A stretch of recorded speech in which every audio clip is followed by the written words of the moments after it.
Every era has faced its monster, a new invention that promised to make life easier, yet threatened to make people irrelevant.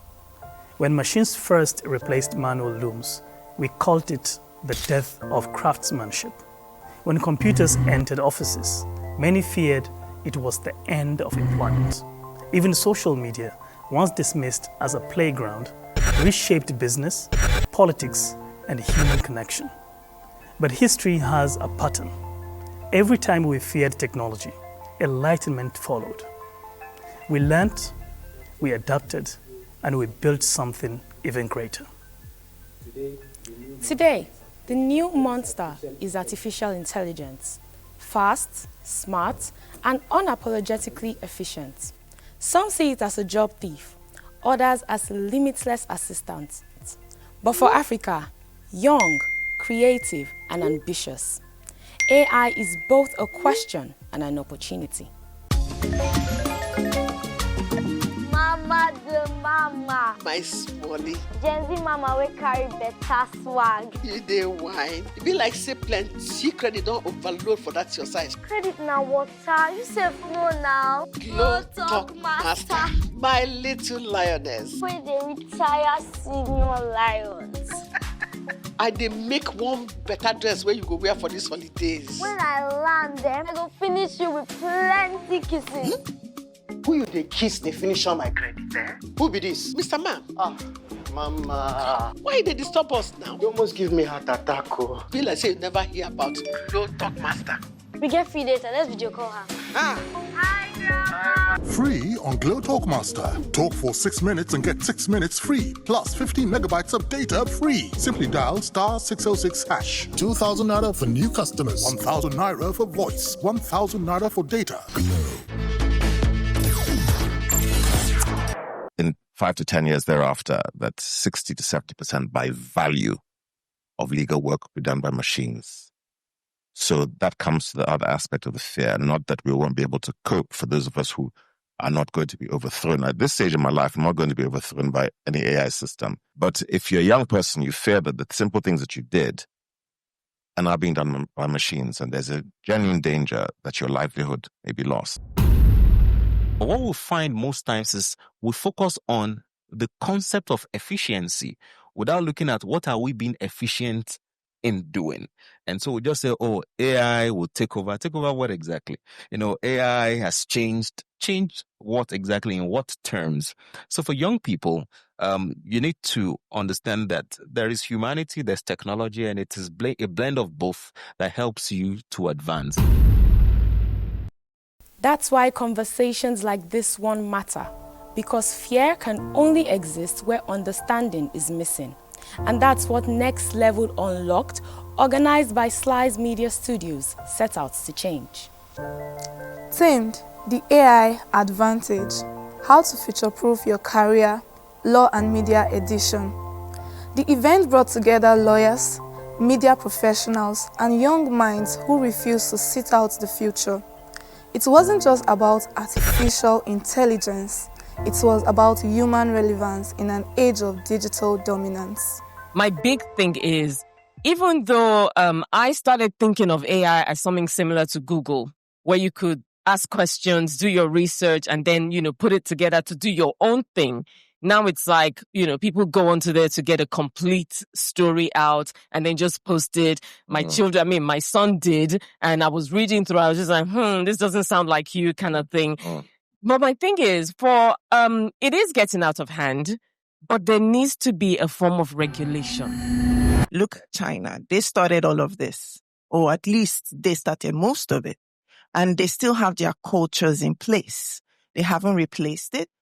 Instead, they have used AI to enhance their cities, let's put it that way, and they're looking to build smart cities and all of that.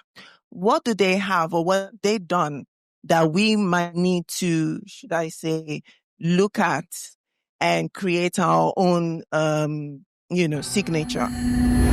While we talk about all the problems we have in the country, we need to start looking from the government point of view. How can we save our children from this AI? It's not one person's job. It's not a parent's job. It's not just a home job.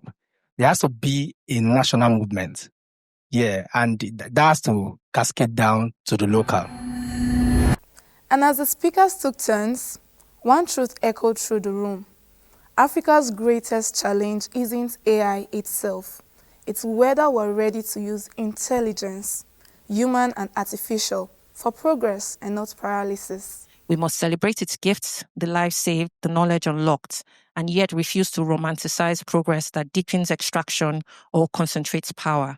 Intelligence must be judged not only by what it creates, but by what it protects. The future is not a distant thing. It's being written now by code, by policy, and by the people in this room. Let us make sure what we write is worthy of the planet and of our children. Gathered, there were thinkers, creators, and professionals, each confronting the same question. What happened to human relevance in the age of machines? I feel like people exaggerate how important AI is. I believe, and again from experience, is that if you took our phones away, we will find other things to do and we'll move on very easily. Alternatively, we could find alternatives.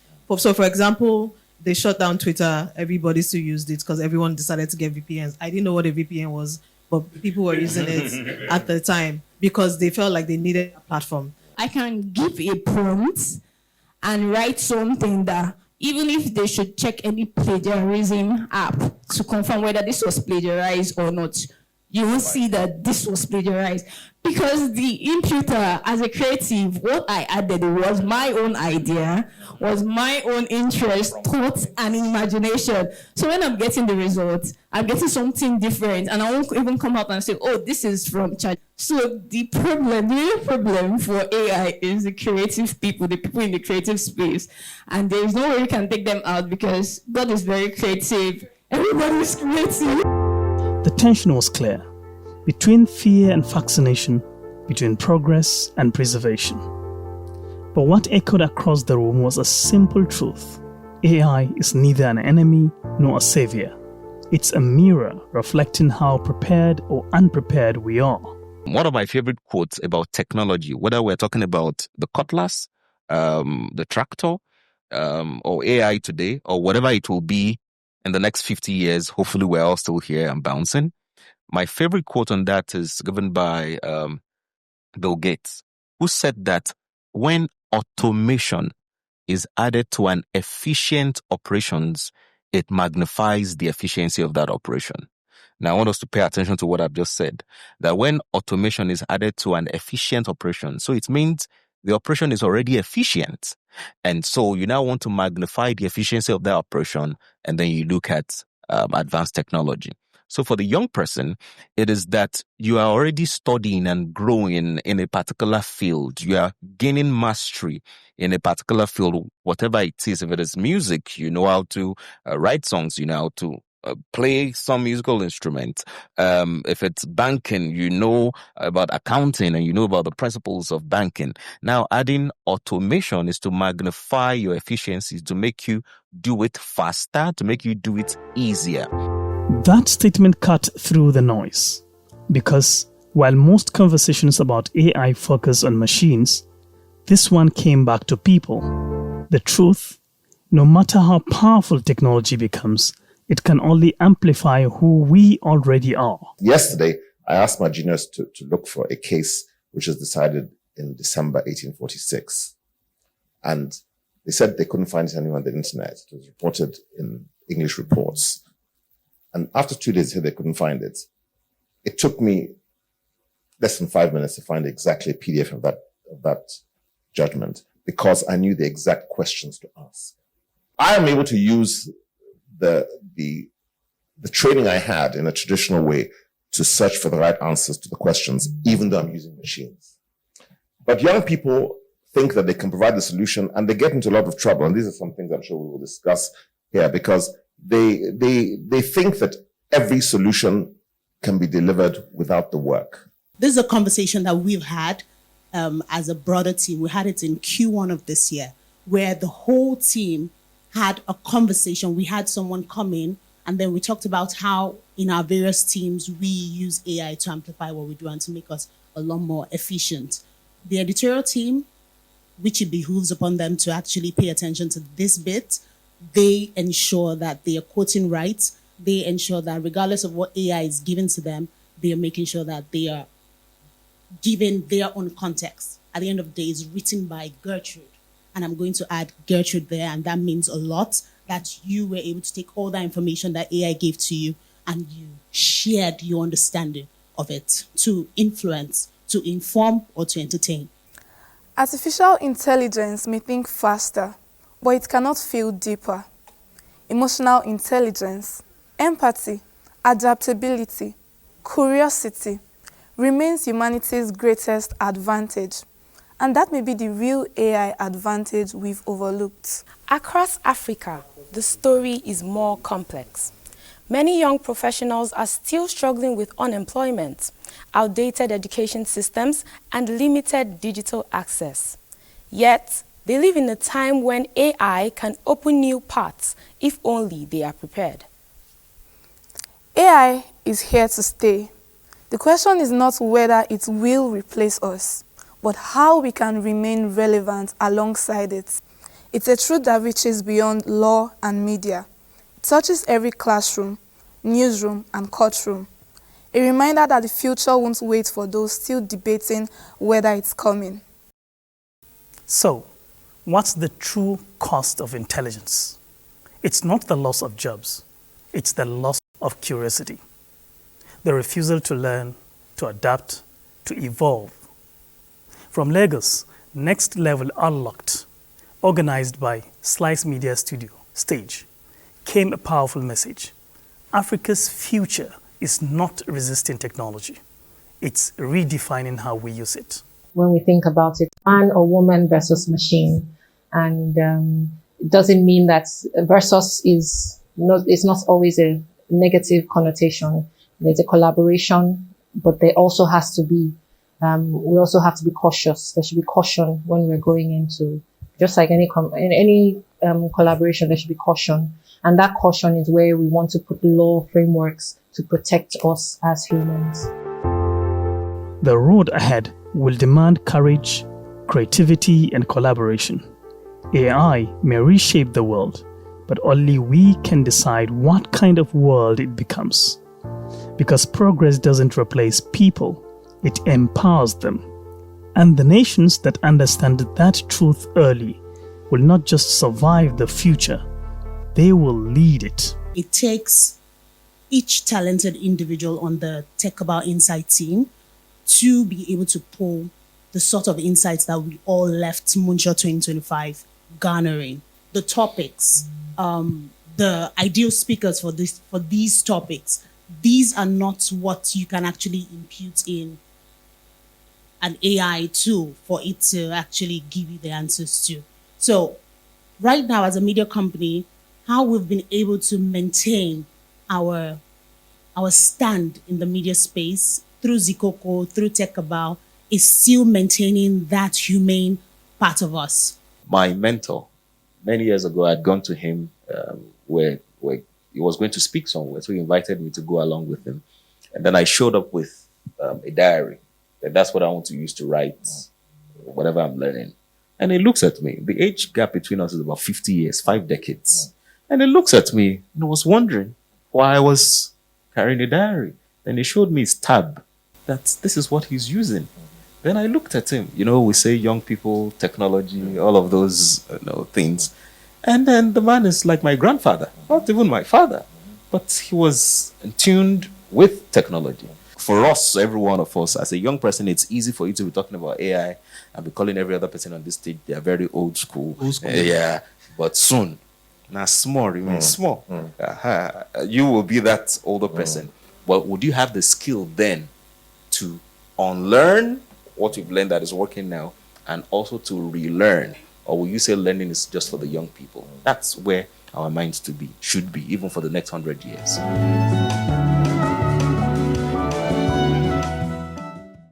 I'm glad that Mr. Kandi Johnson SAN, Mr. Dr. Abiola Salami, and Gertrude, who was representing Mr. Tomiwa Aladekomo, I think they did justice to the AI topic. I'm looking at Nigeria in the next 10 years. I'm not looking at Nigeria now. I'm not looking at Nigeria in 2 years. No, I'm looking at Nigeria in the next 10 years. What can we achieve? There's no point in building a country where the youth are not individually skilled. That is human capital. When individually you call each citizen is already skilled, and when you put us together, that's when you now see a superpower. So it's that individual skill. I'm dedicated to individually skilling people because I can imagine the impact if every one of us does that. So yeah, please, the youth should not. There's nothing to even worry about. We're starting fresh, we're starting small, fine, but we will get there, and your next level is at the other side of that difficult conversation, or that difficult conversation you don't want to have. You need to have them.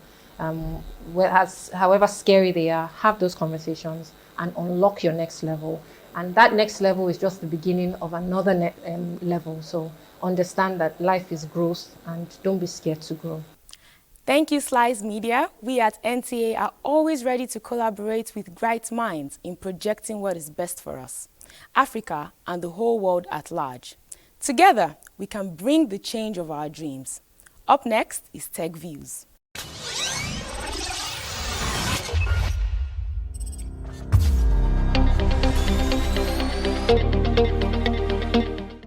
I'm out on the street to talk about those digital abbreviations that pop up in our daily chats. But how well do you know about them? Let's dive in and see what people think. Good day. Good day. May I know you? My name is Ayo. Okay, what do you do for a living? I'm an entrepreneur. Okay, what's the full meaning of internet? Interconnected network. www. World Wide Web. SMS. Short message service. Wi-Fi. Wireless fidelity. Email. Electronic mail. GPS. Global positioning GPS service. USB. Universal service bus. Thank you so much for your time. You're welcome. May I know you? My name is Paul. Okay, what do you do for a living? I'm a realtor. Okay, what's the full meaning of internet? Interconnected network. Okay, www. World Wide Web. Wi-Fi. Wireless fidelity. Okay, SMS. Short message service. Email. Electronic mail. GPS. Global positioning service. USB. Universal service box. Thank you so much for your time. Yeah, thank you very much. I really appreciate it. May I know you? Yeah, my name is Samson Ewuzie. Okay, what do you do for a living? Yeah, I'm an engineer. Okay, what's the full meaning of internet? Internet is interconnected network. Okay, www. World Wide Web. Okay, Wi-Fi. Wireless fidelity. Email. Electronic mail. Okay, GPS. Global positioning service. SMS. Short message service. Okay, USB. Universal serial bus. Thank you so much for your time. Wow, thank you too. Hello. Okay, please, may I know you? Okay, my name is Aisha Nasra Adamu. Okay, what do you do for a living? I'm a networker, basically, and a student. Okay, what's the full meaning of internet? Interconnected network. Okay, www. World Wide Web. Okay, SMS. Short message service. Email. Skip. GPS. Skip also. USB. USB. Skip. Thank you so much for your time. Okay, you're welcome. We've heard what the street has to say. So how many of these did you know? Sit back and relax as we break down each one. I remain your girl, Lizzie.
That truth echoed through Next Level Unlocked. The realization that the future belongs to the augmented professional, the lawyer who codes, the journalist who understands data, the creator who collaborates with algorithms. The media and legal sectors share one thing in common: trust, and AI must earn it, not assume it. That's why events like Next Level Unlocked